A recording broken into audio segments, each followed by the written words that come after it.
Halo Sobat Radar Surabaya, apa kabar? Semoga selalu dalam keadaan sehat. Perkenalkan, saya Rista. Kali ini podcast Radar Surabaya akan menghadirkan bintang tamu narasumber yang luar biasa, seorang wanita yang luar biasa, positive vibes banget dan menginspirasi. Kali ini bersama saya adalah Ibu Sri Mulyani, seorang koreografer internasional dan seorang wanita yang mempunyai jiwa sosial yang tinggi. Halo Ibu, apa kabar? Halo, apa kabar? Selamat siang. Gimana Ibu? Sekarang kesibukannya apa aja ini? Kesibukannya saya mengurus sanggar, mengelola sanggar ya, melatih anak-anak. Kemudian saya juga sibuk kedosenan, yaitu saya dosen seni tari di Sekolah Tinggi Kesenian Wilwatika Surabaya dan sibuk kuliah S3 di Pendidikan Seni Universitas Negeri Semarang.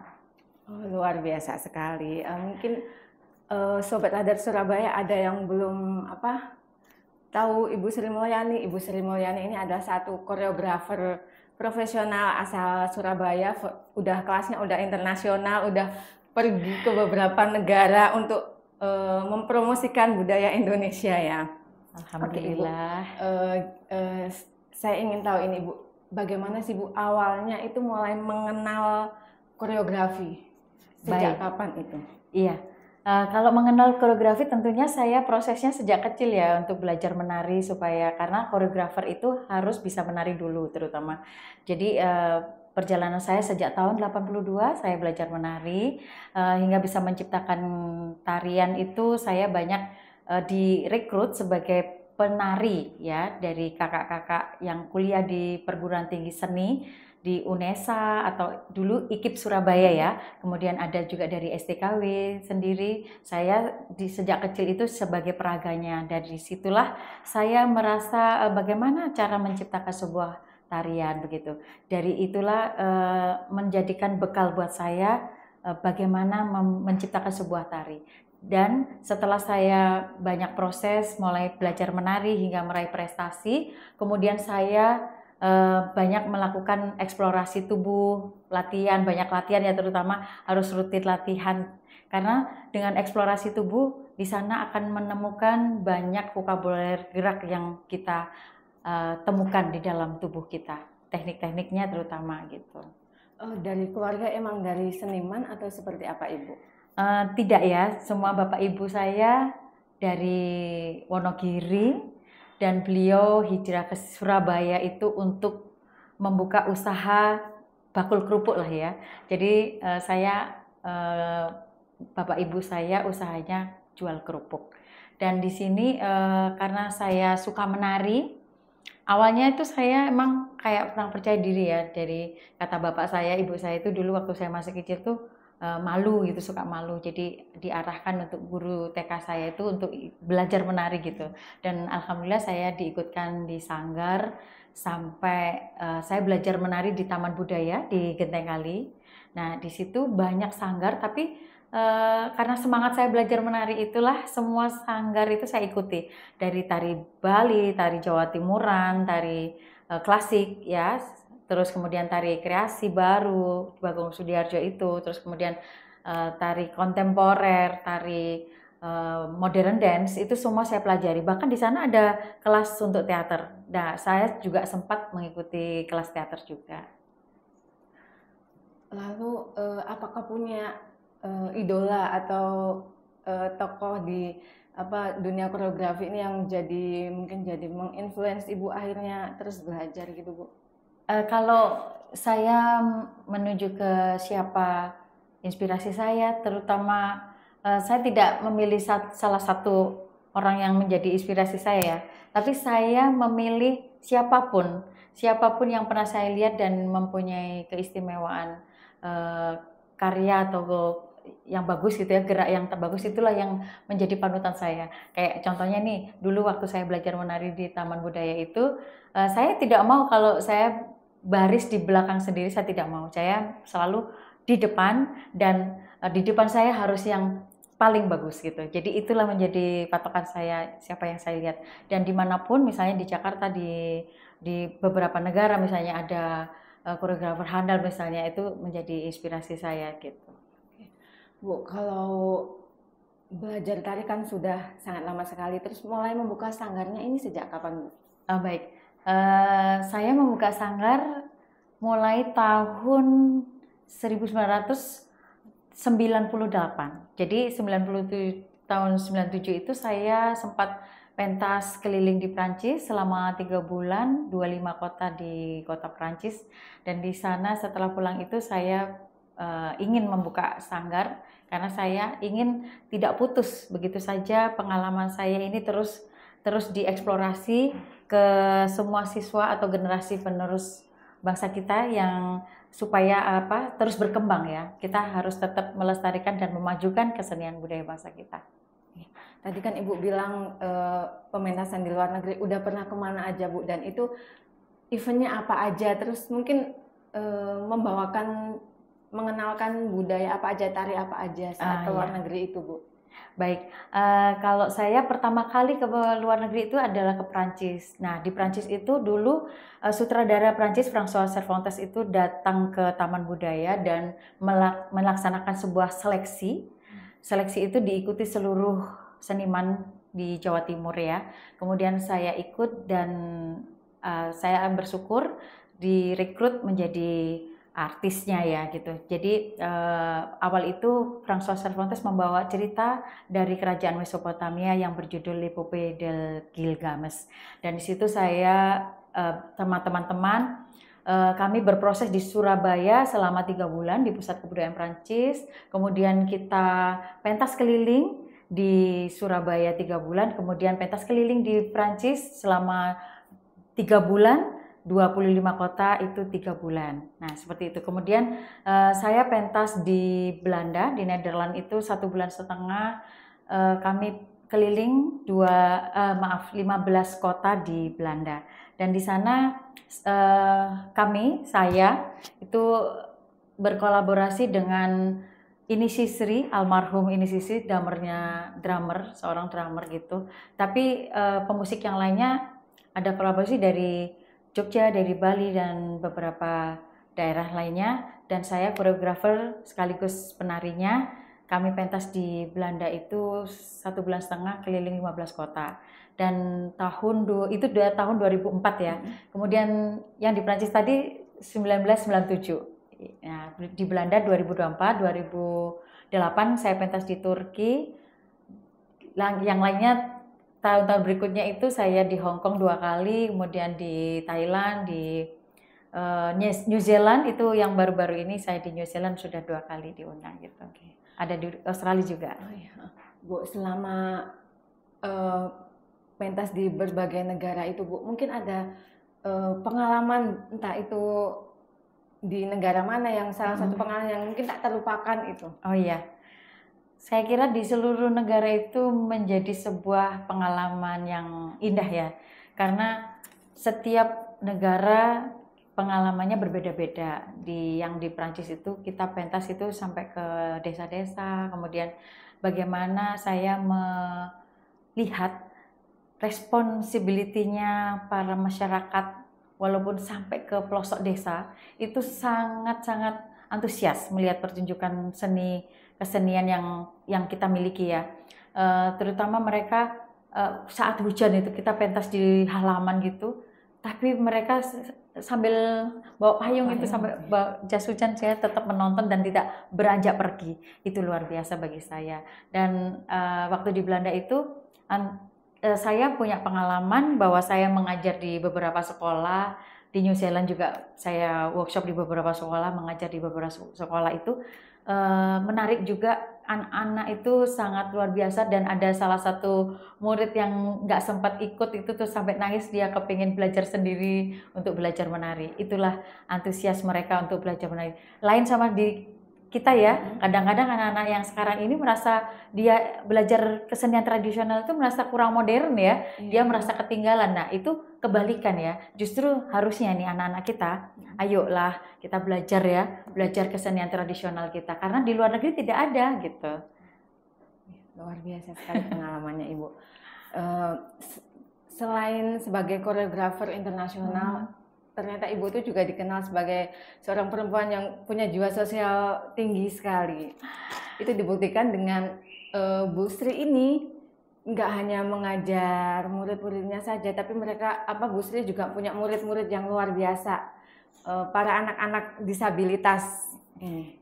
Luar biasa sekali Ibu. Iya betul. Bu, sejak kapan sih Bu mulai mengajar anak-anak disabilitas itu Bu? Kalau anak disabilitas itu sejak awalnya tahun 2013 ya. Saya mendirikan setelah hijrah dari Sidoarjo, saya hijrah ke Surabaya.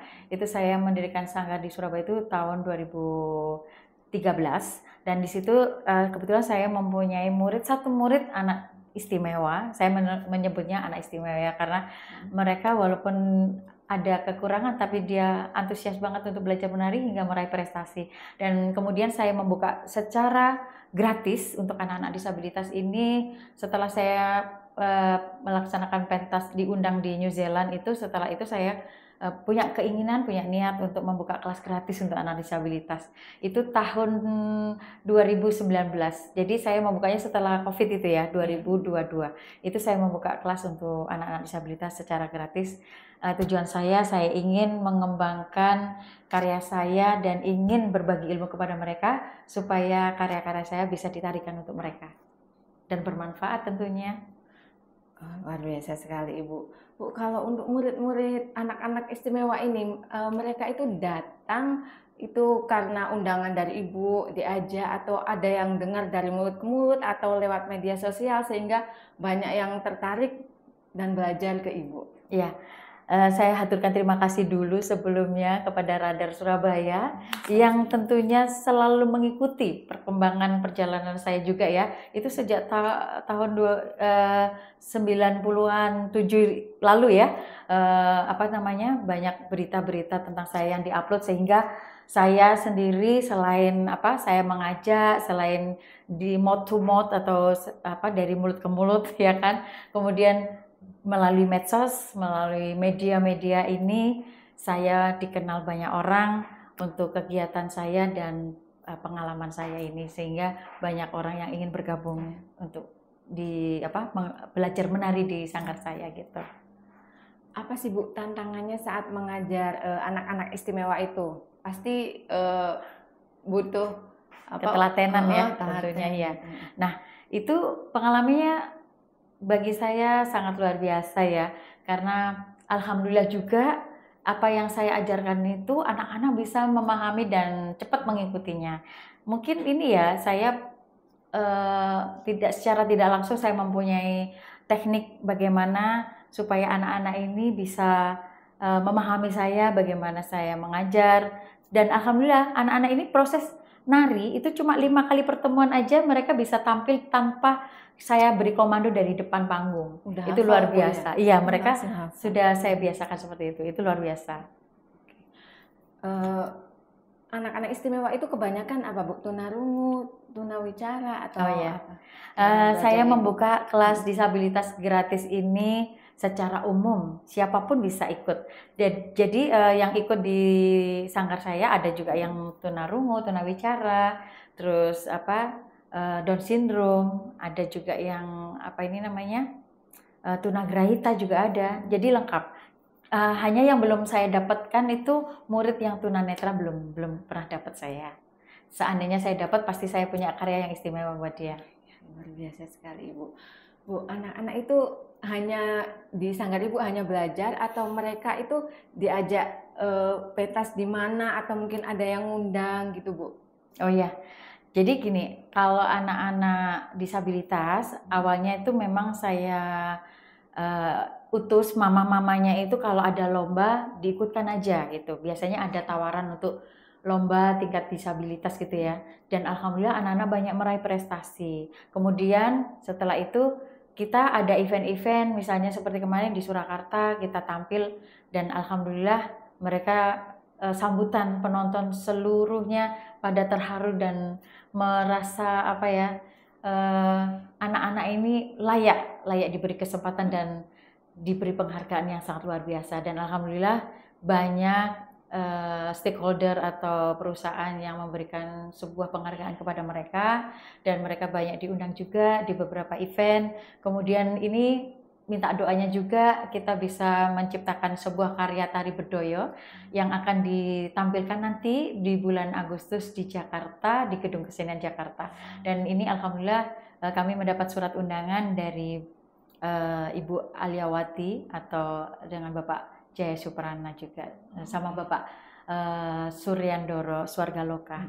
Beliau yang mengundang kami untuk tampil gitu. Anak-anak disabilitas akan saya siapkan karya terbaru dan terbaiknya dengan bedoyonya. Judulnya belum, nanti rahasia. Luar biasa sekali, mereka tampil di pementasan besar Bu ya, besar ya, di Gedung Kesenian Jakarta. Selama ini kan Ibu sudah melatih mereka, mengajak mereka pentas, terus juga didorong untuk ikut lomba gitu. Bagaimana sih Bu, dari orang tua itu mereka seperti apa sih melihat anaknya ya, mungkin maaf ya, selama ini mungkin masih ada yang menganggap anak disabilitas mungkin punya kekurangan, tapi ternyata mereka bisa seperti itu. Seperti apa selama responnya ini? Ya. Jadi tanggapan para orang tua itu sangat luar biasa. Saya haturkan terima kasih kepada mama-mama tercinta yang punya anak-anak istimewa, anak kita ya. Tentunya mama-mama sangat bangga. Karena awalnya anak-anak itu bertemu saya tidak bisa apa-apa, kini punya prestasi yang sangat luar biasa. Yang awalnya nggak percaya diri menjadi anak yang percaya diri dan anak yang ceria. Itu bagi saya juga sangat membanggakan gitu ya. Jadi saya juga berhasil melatih mereka, mama-mama juga para orang tua merasa bangga yang awalnya anaknya tadi cuma di rumah saja, sekarang menjadi anak-anak yang kreatif, yang berani tampil di depan umum seperti itu. Semoga anak-anak ini nanti juga bisa punya masa depan yang baik tentunya. Ada berapa Bu siswa disabilitasnya? Sekarang dari dulu yang 1, sekarang 26 anak. Banyak sekali Bu ya. Bu, ini kan selain sebagai koreografer, terus ngajar anak disabilitas, juga sebagai dosen Bu. Bagaimana Bu mengatur waktu di sela padatnya aktivitas itu, belum lagi kalau ada acara keluar kota gitu? Iya, baik. Di sini saya juga memiliki beberapa instruktur pelatih ya, untuk membantu melatih di sanggar, untuk mengelola sanggar. Jadi ketika saya tinggalkan itu sudah ada yang menangani semuanya gitu. Jadi tapi saya selalu aktif juga. Saya tidak pernah, walaupun saya seorang owner atau pemimpin di sanggar, saya tidak melepas begitu saja, karena saya juga tetap berlatih, tetap melatih untuk anak-anak. Karena apa? Saya sendiri juga butuh konsisten untuk melatih tubuh saya. Jadi ini kesempatan yang baik ketika latihan bersama anak-anak ini bisa bermanfaat untuk saya latihan. Saya sendiri juga tetap berbagi ilmu kepada mereka, dan anak-anak masih kangen juga sama saya gitu ya. Bahkan ada juga loh yang murid ini yang orang tuanya sudah pindah di Bandung, tapi kangen, pengen latihan terus. Ini yang anak disabilitas ya. Kemudian sampai papanya itu menyampaikan ke mamanya, orang tuanya itu, "Ma, tolong diantar si Wahyu ini ke Surabaya untuk tetap latihan sama Bu Sri 1 bulan sekali dari Bandung Surabaya." Bayangkan, yang dekat-dekat Surabaya harus datang ke Bu Sri. Luar biasa sekali, segitu besarnya effort dari seperti itu. Anak, kemauan anaknya, juga dukungan dari orang tua. Betul gitu. Dan ini murid saya ada juga yang jauh, jadi nggak hanya daerah Rungkut sekitar ya, tapi ada juga yang dari Gresik, dari Sidoarjo yang latihan di Surabaya. Biasa sekali Ibu. Ya. Bu, ini kan saya dengar juga Ibu sedang ini S3 ini ya. Oh iya. Menempuh pendidikan S3 pendidikan seni Bu ya, di Universitas Negeri Semarang. Ini juga baru menyelesaikan pameran data Bu ya. Oh iya, pameran kajian data ya. Itu apa Bu yang diangkat saat itu? Oh iya.